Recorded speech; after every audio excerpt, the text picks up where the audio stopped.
Today I'm going to take a look at Enemy at the Gates from Lock and Load Publishing. This is part of the Lock and Load tactical system and is actually an expansion for Heroes of the Bitter Harvest. Now, this is a World War II version of Lock and Load Tactical. It is kind of a follow-up to Heroes of the Motherland. This is dealing with the southern front on the southern portion of the Eastern Front during World War II, focusing on battles that were a lot of the battles around Stalingrad and the push south as part of Case Blue. This hasn't been released yet. This is in the process of being released. This is actually a production or confirmation copy from David Heath, owner of Lock and Load Publishing himself. And I have an unboxing video of that. You can take a look at that. I'll put that in the comments below or in the description below, and actually talk a little bit about Enemy at the Gates in that because it was in the box with this.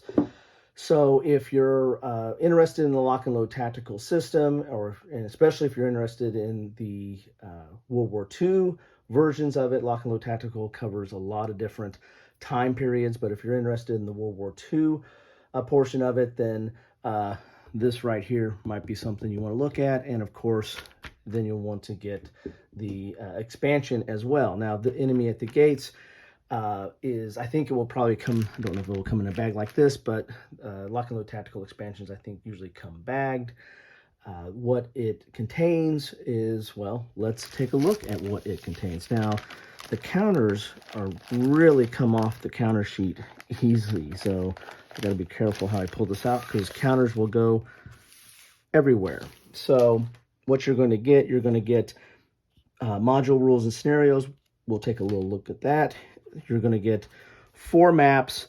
There are 4 of these smaller size maps that are one-sided, and then you'll get 4 identical maps that are larger. So if you want to play with the bigger maps that have a bigger hex, you can put more in the hex, or if you want to play with the smaller footprint maps, which I kind of like because they don't take up as much table space, and you feel like you're really into a tactical game here.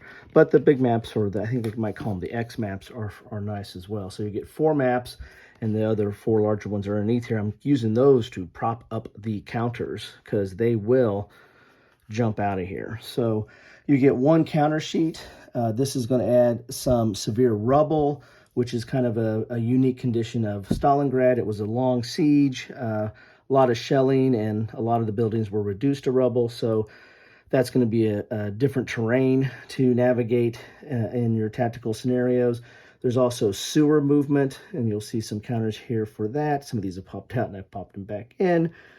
And then there's some other counters in here that will supplement the counters that you have in Heroes of the Bitter Harvest. You need to have Heroes of the Bitter Harvest to play Enemy at the Gates. Now, Enemy at the Gates, that's a name of a book. It's also, there was a movie, and the focus of that movie was a Russian sniper of heroic and legendary proportions. Some of it was truly legendary, but and pitting off against a German sniper. In the movie, Ed Harris played the German sniper, and Jude Law played the Russian sniper. Which the Russian sniper was a historical personage. The question is how much of it was true history and how much of it was Russian myth. Well, let you decide. So Enemy at the Gates is going to be focused on battles in and around Stalingrad. There are several scenarios in here. Let's take a look at this module book that you'll get with this as well. We can have introduction. There's a few new rules here, like severe rubble talks about that. There's also some rules talking about sewer movement, and then some rules talking about snipers and sniper reposition, because it was the war of the snipers. There's also some rules on Soviet reduction, how you reduce the squads, and the like. Then you get right into the scenarios, and there are several scenarios. I assume that a lot of the orders of battle are going to pull from some of the new counters that you get on the counter sheet. And with the typical lock and load tactical scenarios, you'll have your playable area, like what maps are going to use, the scenario length, and the scenario conditions, and then any special scenario rules. Now, another interesting thing to this scenario book is you'll not only have the scenario for two-player, but you'll also have solitaire play rules, and it might adjust the deck. And in Heroes of the Bitter Harvest, you got a big, fat, new solo assistant deck that it plays a little bit like the solo assist that came out for Lock and Load Tactical, for the Universal system, but this one is specific to Heroes of the Bitter Harvest. So it's focusing on the tactics of World War II. So you're not going to have any references to modern equipment or helicopters or anything like that. This is really going to be focusing on World War II. So there might be, in some of these scenarios, they might modify these cards, take some of these cards out, put cards in. And so there might be something that you do different with this deck. And it's a huge deck. I don't know if it's like twice the size of what came in the solo assist for the generic system, but there's quite a few cards in here, and plus there's a lot of charts that go along with it as well. That these all come in the Heroes of the Bitter Harvest, but there's 8 different two-sided charts for the solo assist system. If you're not familiar with the solo assist system, it uses cards, but it also uses reference to like a flow chart, a decision tree, and then the cards interact with that as well and tell you what to do here. But I might go into that at a later date. So for each one of these scenarios, you're going to get the regular setup for a 2-player, and then you're going to get this solo setup, which might change some of the order of battle, but also might change the cards, and it will also give you a posture for the AI. So for the Soviet, the posture, if you're playing against the Soviet, their posture is defensive. If you're playing against the German, their posture is offensive. And so it changes up depending on who you're playing against in the scenario.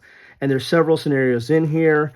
Again, a lot of these are in and around the Stalingrad area, but there are quite a few. Let's see, this book is like 42 pages, and most of it is scenarios, again with the 2-player scenario, and then having the solitaire scenario, or having the special rules for solitaire play.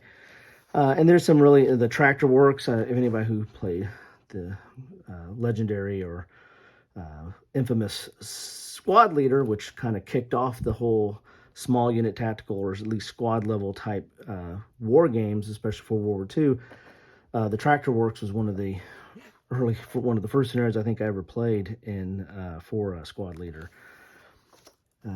Into the Tractor Works, and then Fire in the Streets of Stalingrad, Coffins of Steel and Oil. There's just several scenarios in here, and Armor at Pavlov's House. And Pavlov's House was a kind of a Alamo almost situation where the Soviet force held out, being completely surrounded by the Germans for a long period of time, and kind of became legendary, again, of mythical proportions in Soviet lore, and this is part of this battle. So that is what you get here. You get several scenarios here. In Enemy at the Gates, you get a new counter sheet, and you get, regular size maps, and then you get, I'll try to pull one of these out without losing all counters. And then you get these larger, you get identical to these smaller maps, you get a larger, or I think they call them X maps, which are very nice, and you can really put a lot of different counters in there without a lot of clutter.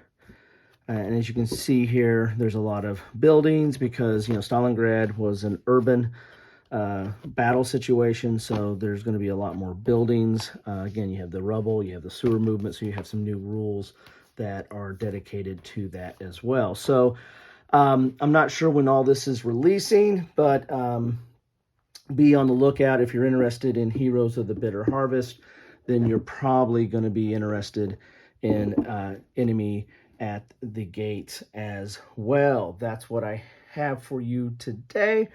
I hope you find this interesting. I'm excited to get into this, and I want to thank David Heath and Lock and Load Publishing for sending this to me, because I want to get some plays under my belt and then do a little bit more content talking about it. I do like the Lock and Load tactical system. I kind of collect small unit tactical systems. Actually have an article on it, and at Board Game Geek, or kind of a geek list that kind of traced it from its origins in miniature rules all the way up to present day, although I haven't updated that for a few years now, thanks to COVID. But I have several of these systems, and at some point I like to do a comparison of the various systems. And one thing I like about the Lock and Load tactical system is that at its core, it's not very complicated. The combat is not very complicated. I like the spotting rules. It's very intuitive, and it's even though the rule booklet itself might be somewhat intimidating with all several 190 pages of rules. Of course, it has charts in there as well. It's not as complicated as this rule book might look, especially that's the rule book trying to cover all the different iterations and versions of Lock and Load Tactical, including all the different modern versions. So there's a lot more rules in there than what you're going to need to play, let's say, a World War II version of it. But anyway, at some point I need to do a little bit more of a deep dive into all the small unit tactical systems, because I do find them interesting. Anyway, hopefully this was helpful to you. Love to know your comments on this. Are you excited about this? Do you like Lock and Load Tactical? Do you think this is something you're really looking forward to? Love to hear your thoughts on that. Love to see a dialogue started. In any event, thanks for stopping by. I know your time is precious, so any amount of time you spend watching me or watching me talk or listening to me talk is greatly appreciated. So, hey, everybody, have a great rest of your day.